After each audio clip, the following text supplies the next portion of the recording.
भारत ने कल एलओसी के पार आतंकी ठिकानों पर हमला किया था। इसे सर्जिकल स्ट्राइक कहते हैं। पाकिस्तान की सेना इस बात से अब इनकार कर रही है।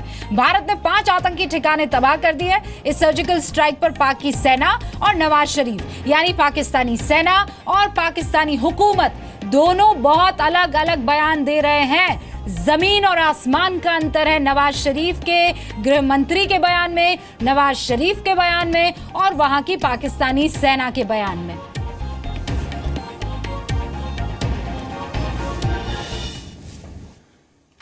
कल बहुत ही विश्वस्त और पक्की जानकारी मिलने के ऊपर कि कुछ आतंकवादी लाइन ऑफ कंट्रोल के साथ लॉन्च पैड्स के अंदर एकत्रित हुए हैं, इस इरादे के साथ कि वो घुसपैठ करके सीमा के इस पार जम्मू एंड कश्मीर के अंदर या भारत के महत्वपूर्ण शहरों के अंदर आतंकवादी हमले कर सकें।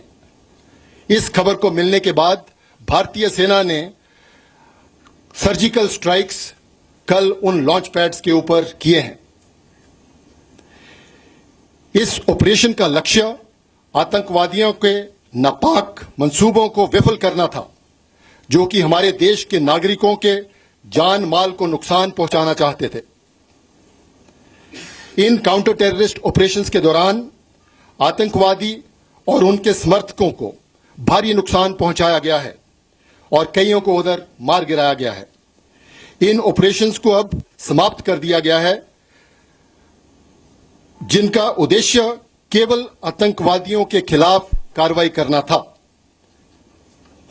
हमारा इन ऑपरेशंस को और समय तक जारी रखने का कोई इरादा नहीं है, लेकिन मैं ये यकीन दिलाना चाहता हूं कि भारतीय आर्म्ड फोर्सेस, सशस्त्र दल किसी भी कॉन्टिजेंसी के लिए हर समय तैयार हैं। भारतीय सशस्त्र दल किसी भी कॉन्टिजेंसी के लिए तैयार है। एक बड़ा बयान बड़ा इसलिए भी कि कल जो सर्जिकल स्ट्राइक हुई थी उसके बारे में बकायदा पाकिस्तान की आर्मी या ये कहिए पाकिस्तान के डीजीएमओ को भी जानकारी दे दी गई थी। लेकिन पाकिस्तान के रक्षा मंत्री ये कह रहे हैं कि भारत के हमले में 2 पाकिस्तानी जवान मारे गए हैं, यानी पाकिस्तानी सैनिक मारे गए हैं। पाकिस्तानी सेना ये कह रही है कि साहब कोई सर्जिकल स्ट्राइक नहीं हुई, वरना तो हम भी काउंटर करते। आप सुनिए पहले।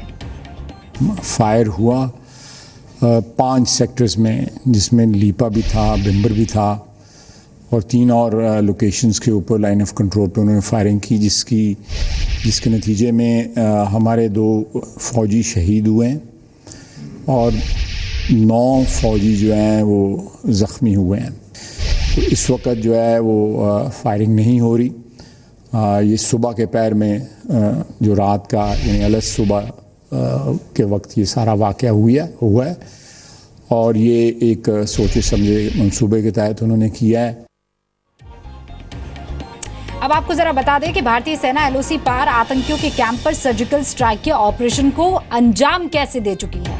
पहला कदम क्या था? सेना को एलओसी पर आतंकियों के कैंप पर, जिन्हें आतंकियों का लॉन्चिंग पैड भी कहा जाता है, इकट्ठा होने की, वहां पर आतंकियों की सूचना। दूसरा क्या स्टेप था? सूचना मिलते ही सेना के कमांडोज ऑपरेशन के लिए तैयार हो गए।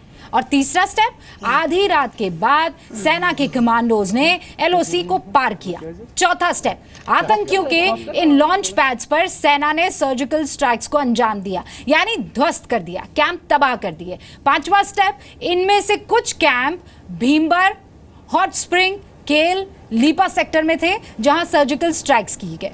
छठा कदम जो था वो पाकिस्तान के जो आतंकी है या आतंकियों के कम से कम 5 कैंपों को भारतीय कमांडोज ने तबाह कर दिया।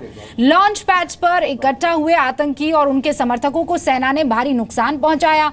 सर्जिकल स्ट्राइक्स में भारतीय कमांडोज ने कई आतंकी मार गिराए और इस पूरे ऑपरेशन पर रक्षा मंत्री, सेना अध्यक्ष, एनएसए निगरानी रख रहे थे। खबर तो यह है कि बाद में राष्ट्रपति प्रणब मुखर्जी, जो कि सेना के 3 अंगों के कमांडर हैं, हालांकि उन्हें इससे पहले भी सूचित किया जा चुका था, उप राष्ट्रपति उनको भी सूचित किया जा चुका था। अमेरिका को कॉन्फिडेंस में लिया गया, ब्रिटेन को कॉन्फिडेंस में लिया गया।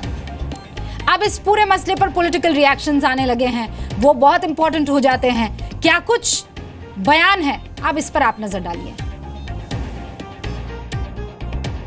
सुरक्षा बल के जवानों को हम सलाम करते हैं, जिन्होंने पाकिस्तान के उन 5 टेररिस्ट जो पैड थे, जो भारत में घुसने के फिराक में थे, उनको घुसकर पूरी तरह तहस नहस किया है। और ये आत्मरक्षा में हमें ये पूरा अधिकार था। काफ़ी नुकसान पहुंचाया है। कैजुअल्टी के बारे में, जो पाकिस्तान की कैजुअल्टी हुई है उसके बारे में अभी एग्जैक्ट खबर बाद में आएगी। हमारे जवान सुरक्षित आ गए और ये इंफॉर्मेशन पहली दफ़े पाकिस्तान गवर्नमेंट को भी दे दी है कि भारत में सर्जिकल ऑपरेशन किया है आतंकवादी गतिविधियों को रोकने के लिए। तो ये जो है इसके वजह से अभी क्या हो सकता है कि बॉर्डर के ऊपर शायद फायरिंग बढ़े दोनों देशों के बीच में, उसके लिए भारत अच्छी तरह से तैयार है, क्योंकि ये हमारा हक है। जो भी हमारे सैनिकों के पर हमला बोलेगा, और हमें पूरा हक है उनके बेसेस डिस्ट्रॉय करने का, उनके एडमिनिस्ट्रेटिव डंप डिस्ट्रॉय करने का। एक बहुत अच्छा काम भारतीय सेना ने किया है और मैं उनको बधाई देता हूं, और एक ये हमारी मॉरल विक्ट्री है। सभी जो है सरकार सभी पार्टियों के साथ में जब बातचीत करेगी तो उसके बाद जो है क्या उनका फैसला, क्या उन्होंने कहा, तब हमें पूरी जानकारी मिलेगी। लेकिन ये तय है कि हम जो है, अगर हमारी फौज ने, हमारी आर्मी ने अगर कोई फैसला किया है तो पूरा देश उनके साथ में।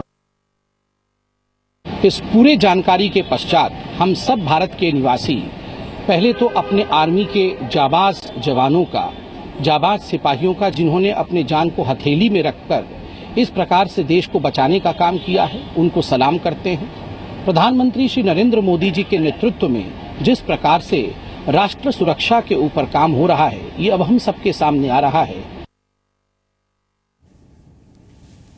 हमारे साथ कमर आगा साहब यहाँ पर स्टूडियो में बने हुए हैं। कमर आगा साहब, मैं बहुत सोच समझ के मोदी नीति का जिक्र कर रही हूँ, बहुत सोच समझ कर। इसके पीछे वजह ये है, आप अगर अग्री करते हैं तो बताइएगा।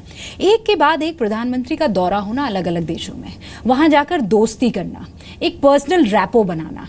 आज की तारीख में वो चीन जो गुजरात में झूला झूल रहा था प्रधानमंत्री नरेंद्र मोदी के साथ, और जो पाकिस्तान के साथ अक्सर खड़ा रहता था, आज यहाँ खड़ा हुआ है, कह रहा है भैया आपस में दोनों का मामला है, निपट लो। अमेरिका जो कि अब तक बड़े दादा की तरह बिहेव कर रहा था, आज बैकअप सपोर्ट दे रहा है।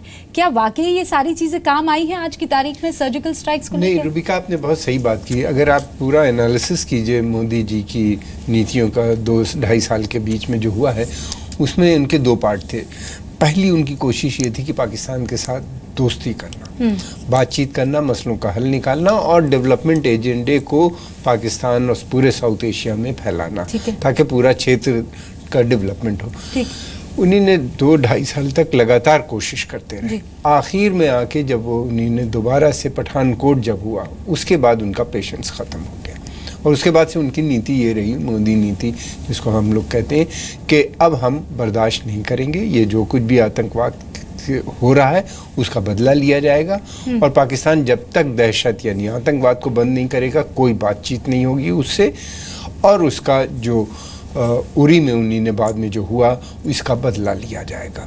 और ये उन्हीं ने कहा, और वो आज करके भारत के सैनिक ने दिखा दिया कि वहाँ पे जो ठिकाने थे जहाँ पे ये प्रिपरेशन हो रहा था, भारतीय सैनिक वहाँ पे गए, उन ठिकानों को ध्वस्त किया और वापस आ गए। पाकिस्तान ने इस बात को कंफर्म किया वहाँ के डिफेंस मिनिस्टर ने कि उसमें उनके 2 लोग शहीद हुए, मारे गए, और ये भी कहा कि 8 या 9 एक फिगर बताई कि उसमें उतने लोग जख्मी हैं। अब उसके बाद वहाँ से स्टेटमेंट आ रहा है कि हम प्राइम मिनिस्टर ने उनके ये कहा कि इसका बदला लिया जाएगा, और उसके बाद दोबारा स्टेटमेंट आर्मी की तरफ से आ रहा है कि भारत ने कोई ऐसा ऑपरेशन ही नहीं किया, पूरा नकारने की बात कर रहे हैं। इसका मतलब ये बताता है कि पाकिस्तान की सेना को फर्दर कन्फ्रंटेशन करने की स्थिति में नहीं है, या टाइम बाइंग उनकी। और सर इस तरीके के बयान अपने नाक को बचाने के लिए किए जा रहे हैं, पब्लिक कंजम्पशन के लिए। बिल्कुल सही कहा आपने कि नाक बचाना, कि वरना लोग क्या कहेंगे। देखिए तो आप इसे आंख बंद कर दो और कह दो नहीं ऐसा कुछ नहीं हुआ। दूसरी बात ये कि पाकिस्तान के पास इस वक्त कोई सपोर्ट नहीं है, यानी चाइना भी नहीं चाहता कि मिलिट्री एस्केलेशन हो, बात बढ़े आगे, लड़ाई तक पहुंचे, इसलिए कि वो पहले कह चुके हैं कि हम सपोर्ट करेंगे उनको। वो इस स्थिति में नहीं है चाइना कि उनको जाके सपोर्ट करे, क्योंकि साउथ चाइना सी में 7 देशों से उनका कन्फ्रंटेशन चल रहा है। उसके ऊपर कब्जा बनाए रखने के लिए, प्लस अमेरिका उससे खुश नहीं है। फिर दूसरी तरफ ईस्ट चाइना सी में सेनकाकू आइलैंड जो जहाँ पे जापान जिसका क्लेम करता है, उसके ऊपर भी उनका टेंशन वहाँ पे भी बना हुआ है। फिर उसके बाद इंडिया तो पाकिस्तान टेंशन जो है वो ये नहीं उनको चाहते। अफोर्ड नहीं कर सकते, इसीलिए छोड़ दिया। हाँ, दूसरी बात ये भी है, चाइना ये भी देखता है कि भारत अब वो 62 वाला भारत नहीं है, आर्मी बहुत सक्षम है, न्यूक्लियर पावर्ड स्टेट है, वो भी एक रिस्पॉन्सिबिलिटी ये देख रहे हैं कि हम कितने फ्रंट पे लड़ाई लड़ेंगे, तो वो भी नहीं चाहते। फिर अमेरिका यूरोप जो थे वो भी बिल्कुल उन्हीं ने भी साफ साफ चाइना से कह दिया कि पाकिस्तान से कहा है, उन्हीं ने बिल्कुल क्लियर कर दिया कि भारत को हक है अपनी डिफेंस के लिए, अगर कोई इस तरह के जो ठिकाने हैं जहाँ से आतंकवाद आता है तो उससे वो लिपट सकता है, उसको प्रिएम्प्टिव स्ट्राइक्स कर सकता है या सर्जिकल स्ट्राइक कर सकता है या अपने को डिफेंस करने के लिए सीमा रेखा की। आगा साहब, बहुत बहुत एकदम क्लियर पिक्चर कि आज हिंदुस्तान कहाँ खड़ा है और कितना मजबूती से खड़ा है, ये आपने दे दी है। अब सवाल ये आता है कि पाकिस्तान कितना कमजोर हुआ है।